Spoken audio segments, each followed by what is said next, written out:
Assalamualaikum warahmatullahi wabarakatuh. Perkenalkan, nama saya Pipit Hariro dari kelas MA 19A6.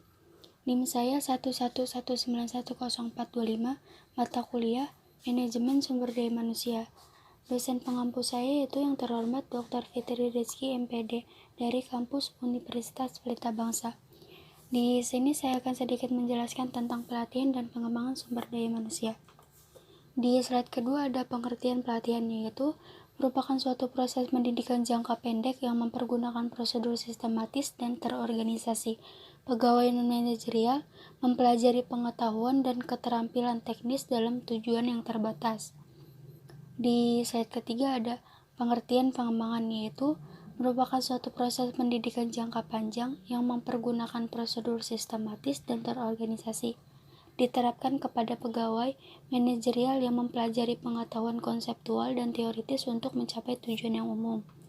Di slide keempat ada tujuan pelatihan dan pengembangan, yaitu meningkatkan penghayatan jiwa dan ideologi, meningkatkan produktivitas kerja, meningkatkan kualitas kerja, meningkatkan ketetapan perencanaan sumber daya manusia, meningkatkan sikap moral dan semangat kerja, meningkatkan perangsangan agar pegawai mampu berprestasi secara maksimal, meningkatkan kesehatan dan keselamatan kerja, menghindarkan keusangan, meningkatkan perkembangan pribadi pegawai.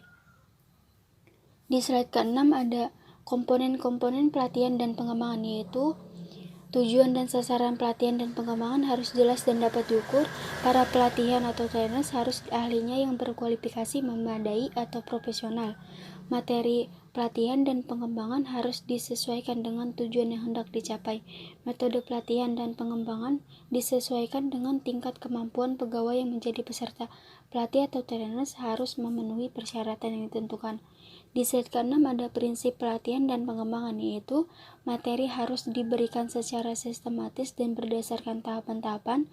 Tahapan-tahapan tersebut harus disesuaikan dengan tujuan yang hendak dicapai. Penatar harus mampu memotivasi dan menyebarkan respon yang berhubungan dengan serangkaian materi pelajaran. Adanya penguat guna membangkitkan respon positif dari peserta. Meningkatkan konsep pembentukan shaping atau perilaku. Di slide ke-7 ada tahap pelatihan dan pengembangan, yaitu yang pertama, mengidentifikasi kebutuhan pelatihan. Maksudnya adalah karena adanya tuntutan yang akan dihadapi di masa depan atau juga dari masalah yang muncul saat ini karena adanya yang tidak terberes. Analisis terlebih dahulu masalah pelatihan, kemudian tentukan prioritas apakah masalah tersebut mendesak ataukah penting. Dari poin kedua ada analisis organisasi. Maksudnya adalah menganalisa tujuan organisasi, yaitu contohnya cara mengadakan survei sikap pegawai terhadap kepuasan kerja, persepsi pegawai, dan sikap pegawai dalam administrasi. Di samping itu, analisis organisasi dapat menggunakan turnover, absensi, kartu pelatihan, daftar kemajuan pegawai, dan data perencanaan pegawai. Di poin ketiga ada analisis pekerjaan dan tugas. Maksudnya adalah merupakan dasar untuk mengembangkan program job training, sebagaimana program pelatihan analisis job dimaksudkan untuk membantu pegawai meningkatkan pengetahuan skill dan sikap terhadap suatu pekerjaan. Di poin keempat ada analisis pegawai. Maksudnya adalah difokuskan pada identifikasi khusus kebutuhan pelatihan bagi pegawai yang bekerja pada jobnya. Terus di poin ke-5 ada menetapkan tujuan dan sasaran pelatihan atau pengembangan. Maksudnya adalah perilaku yang diharapkan dari para peserta. Sasaran harus menspesifikasi kemampuan peserta untuk melakukan pekerjaan tertentu.